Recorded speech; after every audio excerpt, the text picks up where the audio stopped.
Coucou tout le monde, on se retrouve pour une nouvelle vidéo, on se retrouve pour les sorties livresques du mois d'août. Et j'en ai trouvé quand même pas mal, donc on va partir tout de suite. On va commencer avec les suites de saga. Donc je vais pas vous faire un résumé, au pire ce que je peux faire peut-être c'est vous afficher le résumé, comme ça ceux qui ont déjà lu le tome 1 peuvent le lire. Et ceux qui n'ont pas eu le tome 1, bah évitez de le lire sinon vous risquez de vous spoiler. Voilà, c'est tout ce que je peux vous dire. Donc on part, voilà, plutôt fin août pour les sorties. Donc le 20 août va sortir le tome 2 de la saga Sans Destin, un sort gravé dans les eaux de Daniel L. Jensen. Je ne me suis pas procuré le tome 1, mais j'ai vu tellement d'excellents retours que du coup je regrette un petit peu et j'hésite. Voilà, j'hésite du coup à commencer cette saga, donc je vais voir suivant les retours du tome 2, potentiellement que je me procurerai le tome 1. Par contre je ne sais pas, j'ai pas fait attention, je crois que c'est en 2 tomes cette saga, mais je ne certifie pas. Il me semble que j'ai vu des personnes dire que c'était une duologie. Donc si tout va bien vous finissez une saga. J'essaierai de faire des recherches, si je trouve la réponse je vous l'affiche.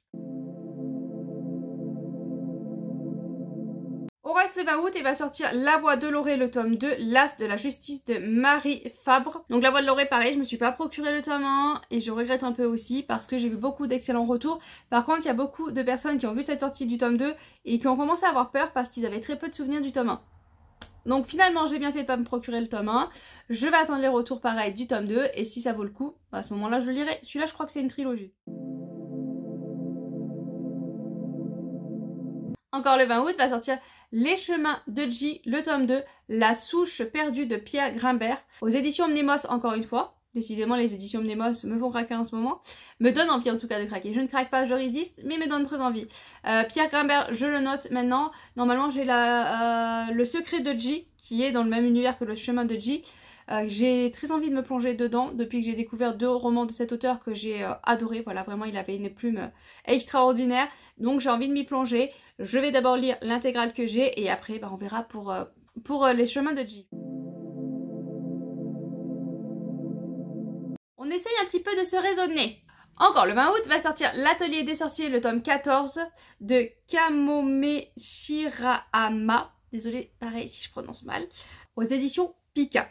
Donc pareil, toujours pas de résumé, je n'ai pas attaqué du tout. Je crois, si je me trompe pas, que mon fils aîné a le début de l'Atelier des Sorciers en manga. Donc il faudrait que je me penche, voilà, que je lui demande qu'il me les prête pour voir si ça peut m'intéresser. Parce que c'est vrai que je vois beaucoup de retours aussi très positifs. Ça a l'air plutôt pas mal, mais je n'ai toujours pas craqué et toujours pas lu. Donc il faut que j'aille toquer à la porte de mon fils aîné pour qu'il me prête au moins le tome 1. Le 20 mai, oh là là. Le 20 août va sortir une suite de saga. Décidément, toutes les suites de saga sortent le 20 août. Ceux qui suivent à chaque fois vont se ruiner.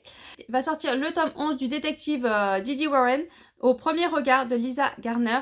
J'ai lu 2 ou 3 livres avec le détective Didi Warren. J'avais adoré. J'ai adoré la détective et j'ai adoré aussi un autre personnage qu'on découvre dès le tome 1, je crois, parce que j'ai lu le tome 1 et on la découvre dès le tome 1, me semble-t-il. Enfin bon, voilà, c'est deux... Il y a 2 jeunes femmes principales, on va dire, et j'ai adoré. Voilà, j'ai adoré, donc je regarde les sorties à chaque fois. Et bah, à un moment donné, il faudra que je continue cette saga tranquillement. Mais je l'ai lu complètement dans le désordre. Encore le 20 août va sortir Les Licorniers, le tome 2, Cœur flambant de Victor Dixon et Annabelle Rossi en dessinateur. Les Licorniers, j'ai lu le tome 1 qui était assez introductif, on va dire. On nous introduit dans un univers et donc j'ai hâte de lire aussi ce tome 2 pour voir un peu plus où on va aller. Peut-être que vu que c'est une BD, je relirai le tome 1 pour pouvoir me plonger dans ce tome 2. Mais en tout cas, voilà, ça sort le 20 août. Alors celui-là je le mets dans les suites de saga mais c'est plus ou moins un tome indépendant. C'est le 27 août va sortir Le jour où elle s'est laissé le temps de Becca et au dessin Marco. Plusieurs BD dans cet univers là. Moi j'ai lu les premières BD parce qu'ils étaient à ma médiathèque et j'ai adoré.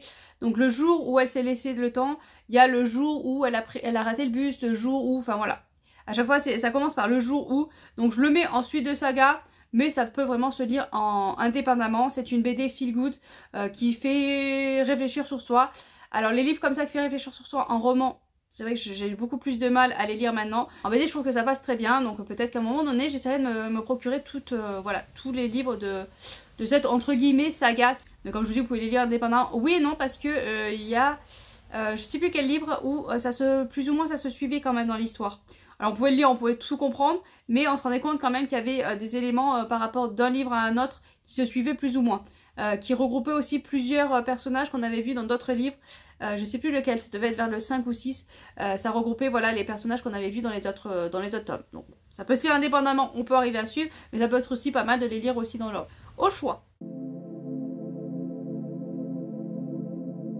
Et je crois que c'est le dernier pour la route au niveau des suites de saga, va sortir Hilo le tome 3 de Marion Brunet aux éditions PKJ. Pareil, Hilo, j'ai entendu énormément d'excellents retours. Si je me trompe pas, c'est une fin de saga. Par contre, c'est des gros pavés, j'ai vu. Mais il y a eu voilà, que de très bons retours, donc pourquoi pas s'y pencher à un moment donné aussi. Allez, maintenant on part avec les premiers tomes de saga. Et là, celui-là, on a déjà eu la suite parce que c'est une sortie poche. Mais c'est un premier tome. Le 14 août va sortir Le baiser amer des étoiles, le tome 1, qui est sorti aux éditions Sabran. Et je pense que ça doit sortir aux éditions Pâle. Le baiser amer, vu que c'est un tome 1, là je peux vous lire le résumé. Donc c'est sur une culture indienne, une réécriture de contes, de la romance, de la fantaisie, du young adulte. Déjà pour les points clés. Maudite par les étoiles, sauvée par le destin. La princesse Mayavati est maudite. Depuis sa naissance, les astres promettent qu'elle sera l'épouse de la mort, de la destruction. Cette sinistre prédiction lui vaut le mépris et la peur de la cour de son père, le Raja. Lorsque ce dernier arrange son mariage pour éviter une guerre avec les pays voisins, Maya se retrouve prise au piège. Contrainte d'accepter la main du prince Amar, elle devient alors reine d'Acaran, un royaume étrange niché à la lisière de l'autre monde. 1001 secrets se tapissent dans l'ombre et la magie imprègne l'air. Le mari de Maya, énigmatique, s'absente régulièrement et refuse de lui expliquer pourquoi. Livrée à elle-même, et doutant de plus en plus des intentions d'Amar, elle devra démêler les fils du mystère ancien tissé sur plusieurs vies. Si elle espère survivre au destin étrange que lui réservent les étoiles. Ça a l'air pas mal, ça reste un peu mystérieux. Je sais que j'avais craqué sur la couverture du tome 2 qui est pareil. Une sortie poche, le 20 août va sortir L'Empire d'écume, le tome 1, La fille aux éclats d'os de Andrea Stewart. J'ai entendu beaucoup de retours très positifs sur le tome 1. Après la suite, j'ai eu quand même quelques petits retours un peu négatifs par-ci par-là. Dans un empire contrôlé par la magie d'os, Lynn, la fille de l'empereur, va devoir lutter pour réclamer son droit au trône. On est dans un monde où ils prennent les os, je sais plus exactement, vers l'oreille, je crois, ou un truc comme ça. Il y en a beaucoup qui beurrent suite à ça. Lynn, qui va être privée de ses souvenirs pour une étrange maladie, et va passer ses journées dans l'immense palais plein de portes closes et de noirs secrets. Pour regagner l'estime de son père, elle décide de lancer dans le périlleux apprentissage de la magie d'os. La magie a un prix. Alors que la révolution vient frapper aux portes du palais, Lynn devra décider jusqu'où elle peut aller pour reconquérir son héritage et sauver son peuple.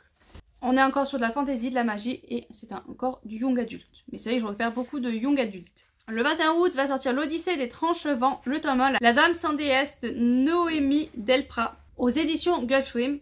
Un roman plein de poésie autour de la relation frère-sœur. Un regard juste sur le handicap et la résilience, une quête trépidante dans un monde féerique où s'enchaînent les péripéties. Déjà la couverture m'a énormément attiré l'œil et juste ces 3 petits points là, ça me suffit, je suis attirée, ça me donne bien envie ce petit jeunesse. Celui-là me fait énormément envie, il sort le 28 août, c'est Les Visages de Feu, le tome 1, l'Institut d'un nouveau lendemain de Chloé Wolmer-Lowe aux éditions Nathan. C'est une dystopie young adulte, donc moi déjà dystopie, ça me donne très envie. Dans un établissement sans fenêtre ni passé, une jeune fille nommée L 2106 découvre que la vérité peut être aussi brûlante que les souvenirs qu'on tente d'effacer. À l'Institut du Nouveau Lendemain, il n'y a pas de fenêtre, pas d'ailleurs, pas de passé ni vraiment d'avenir. Luce, dite L 2106, est fière d'appartenir au rang 1, l'élite de cet établissement scolaire réservé aux filles. Tout bascule lorsqu'un souvenir lointain, refoulé, interdit, remonte à la surface de son esprit. La lumière du jour, le monde d'avant, les cataclysmes, son enfance, une flamme se rallume. Et si une autre vie était possible en dehors des murs? Ça me donne très envie, c'est une trilogie et c'est vraiment le genre de roman que j'adore. Voilà, les souvenirs effacés, essayer de faire un univers parfait et que finalement on se rend compte que ce n'est pas le cas. Voilà, la dystopie tout court, j'adore. Le 28 août va sortir La Reine de Feu, le tome 1, La Flamme des Dragons de Olivia Rose Darling aux éditions Roncière. Roncière, j'ai un petit peu peur parce que ça va être très romance, fantasy, et c'est le côté dragon qui m'intéresse beaucoup. Et ça reste du young adulte encore une fois. La vengeance est une promesse signée dans le sang. Elowen Atara, princesse d'Imira, était autrefois aimée, choyée et épanouie, jusqu'à ce que son père la trahisse. l'emprisonne dans les donjons du palais et lui dérobe ses dragons. Des années plus tard, après avoir réussi à s'enfuir, elle n'a qu'une idée en tête, récupérer les créatures féroces qu'elle a perdues et se venger de violences qu'elle a subies. Qui de mieux pour l'aider que l'homme le plus redouté de tout le royaume de Ravaren? Cayden Valès, commandant de l'armée de Varesvet, lui propose un marché dont elle rêve depuis son exil. Il l'aidera à libérer ses dragons, à condition qu'elle s'engage avec lui dans la guerre contre Ibira. Et même s'il l'insupporte comme aucun autre et qu'elle n'a aucune confiance en lui, rien n'unit plus deux alliés réticents qu'un ennemi commun mortel. Voilà, deux personnes qui s'allient pour combattre un ennemi commun, des relations un peu compliquées qui vont finir sûrement en romance, pourquoi pas. On en a fini avec les premiers tomes de saga et on va partir avec les tomes uniques, normalement si je fais pas erreur, parce qu'il y en a certains où voilà, j'ai hésité, mais comme il n'y a pas écrit tome 1, on va décréter que c'est un tome unique. On va partir tout de suite avec le 5 août sort Dieu et sorcière de Angel Arakin aux éditions Plume Blanche, donc forcément je vais le recevoir, je l'ai précommandé, voilà les éditions Plume Blanche maintenant. C'est automatique. Donc c'est de la romantécie, on va parler de mort, passion, de complot. Arène traîne le poids de ses crimes derrière lui. Assassin repenti, il fuit sa ville natale pour échapper à la mort et trouve refuge dans un vieil hôtel, perdu au milieu des bois, que ses superstitions estiment hanté par des sorcières. Il y rencontre la belle et froide Lifron Morgeline, qui, sous ses airs charmants, le scrute avec prudence et mépris. Arène ne met pas longtemps à comprendre que cet hôtel est aussi étrange que son architecture et ses habitants, pire encore. Mais lorsqu'une nuit, Lifren revient blessé, portant le sceau d'une étrange plaie, ce qu'il découvre le stupéfait. Alors qu'il pensait changer de vie et peut-être trouver le chemin de la rédemption, Arène se rend vite compte que son destin lui échappe et qu'il n'est pas prêt à laisser tomber les armes. Car tous, hommes, dieux et sorcières, désirent se servir de ses talents pour le crime et du secret qui se cache au fond de lui. L'ombre et la lumière n'ont pas le droit de s'unir. Qu'adviendra-t-il de leur monde si l'incarnation même de la mort décide de ne plus obéir? Le 13 août va sortir Quand les étoiles tombent de Cédric Sapin Defour aux éditions Stock. Donc là, je pense qu'on va rentrer un peu plus dans des plumes blanches, un peu plus rentrée littéraire. C'est une autobiographie sur la résilience, l'accident, le couple, amitié, amour.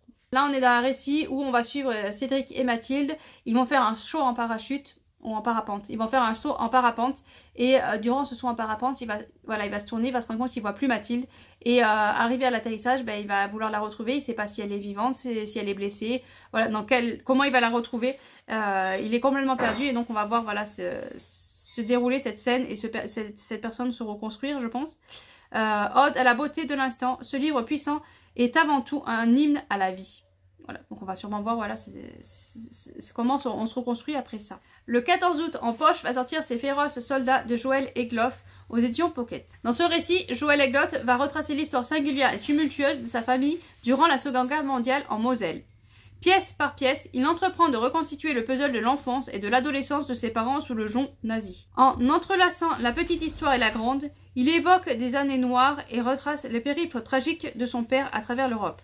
Incorporé de force par l'ennemi à 17 ans, puis envoyé au front contre son propre camp sous le pire des uniformes. Donc retracer l'histoire d'une famille à la période nazie, moi je trouve ça toujours intéressant. Celui-là j'entendais la sortie poche, je pense qu'il va y avoir une sortie grand format aussi qui va pas tarder. Mais le 20 août va sortir Tenir debout de Mélissa D'Acosta aux éditions Albin Michel. En poche je sais pas si c'est Albin Michel, non. De base c'était Albin Michel. Se pourrait-il que ce soit ça, cette bête noire qui remue dans ma poitrine, piétinée, déchirée, ronge tout autour d'elle, avec la férocité d'une hyène, ne me laissant qu'un trou béant dans le cœur et une sécheresse dans la gorge. La culpabilité, se pourrait-il que ce soit ça, aimer malgré soi, aimer mal, aimer sans savoir pourquoi, aimer, jusqu'où peut-on aimer jusqu'à s'oublier. Voilà, donc c'était le roman de l'année dernière. On est sur de l'amour, apparemment c'est sous forme de théâtre, sur handicap, épreuve de vie. Moi ça me donne plutôt envie. C'est celui, j'avoue, qui m'attire le moins de cet auteur-là. Mais vu que je les ai quasiment tout lus, si ce n'est tout lu, je voulais quand même lire celui-ci. Donc on verra ce que ça donne. Le 21 août va sortir De boue et de cendre de Amélie Antoine aux éditions Muscadier. J'aime beaucoup cet auteur tourné.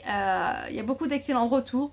Donc j'ai envie de me procurer, celui-là m'attire pas mal.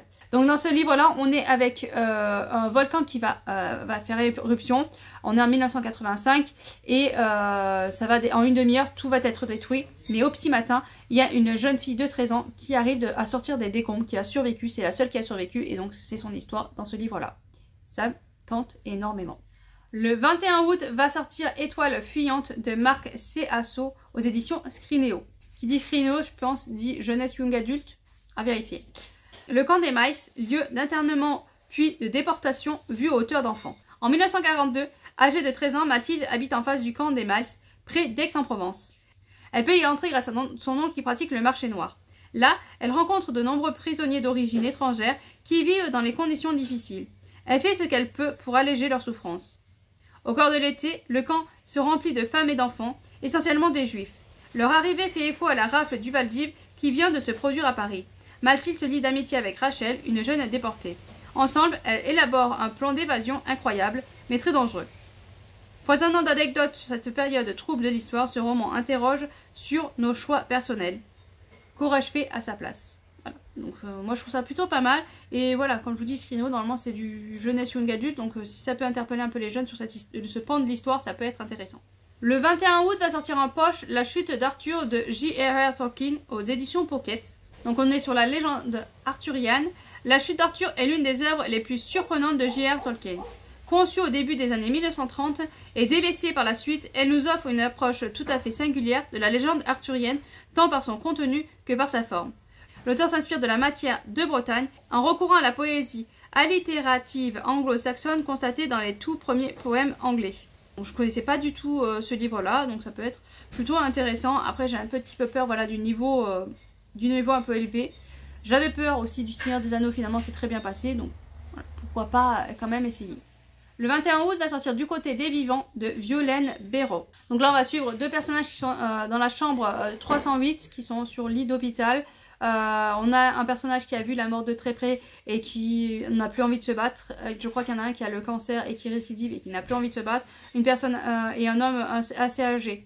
Voilà, assez âgé et donc ils en ont marre, ils attendent plus que la mort. Et on a tous les soignants autour. Du coup on va être sur le côté deuil. Et puis les morts, les défunts de chacun. Ils tournent autour de la chambre 308, discret, quasi imperceptible. N'empêche qu'ils s'entêtent à rester du côté des vivants. Voilà, on a ces deux personnages-là qui attendent la mort et qui résistent aussi à ça, ce combat aussi. Voilà. À voir, ça m'attire toujours un petit peu ce côté, voilà. Ce côté de la vie et de la mort. Le 27 août va sortir La part du vent de Nathalie Bernard. June Flanagan, 17 ans, est tranquillement installée pour lire son magazine favori quand les coups de feu la rappellent à la réalité. Le sang de la jeune fille se glace, mais les consignes qu'elle a répétées tant de fois ressonnent en elle. Si quelque chose de grave se produit, il lui faut partir, le plus vite possible, à 2 jours de route minimum. June ignore encore que sa fuite la mènera jusqu'aux terres arides de l'Oklahoma. Elle ignore qu'elle y rencontrera l'amitié, l'amour, la vengeance et la haine. Elle ignore surtout que le vent, menaçant, s'apprête à se transformer en monstre pour reprendre ses droits. Un résumé qui attire. Le 27 août va sortir Hazel tout court et les failles du temps de Ellie S. Green et Marion Boulot en illustration. Moi, c'est le côté Ellie S. Green, forcément, qui m'attire énormément. Donc, on est sur un roman jeunesse avec du voyage dans le temps. Hazel ne décolère pas, ses archéologues de parents l'ont encore abandonnée pour partir à la recherche de fabuleux trésors. Elle se retrouve chez Granny Bumbo, sa grand-mère qu'elle n'avait encore jamais rencontrée. Bien décidée à percer le mystère de son étrange manoir, Hazel va se retrouver entraînée dans les failles du temps.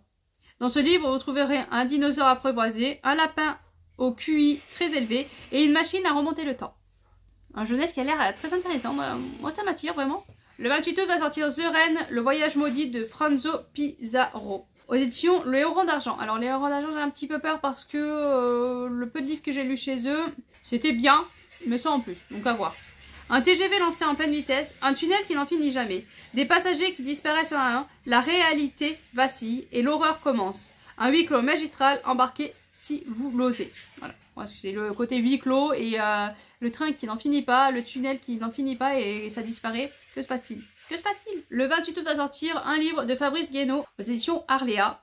Là on est sur la Seconde Guerre mondiale et c'est une biographie. Ce texte, dans la brièveté voulue, est né de quelques lignes de Primo Levi révélées dans Si c'est un homme, comment un livre l'avait accompagné durant les interminables heures ou dans les baraquements destinés aux malades du camp d'Auschwitz Monowitz.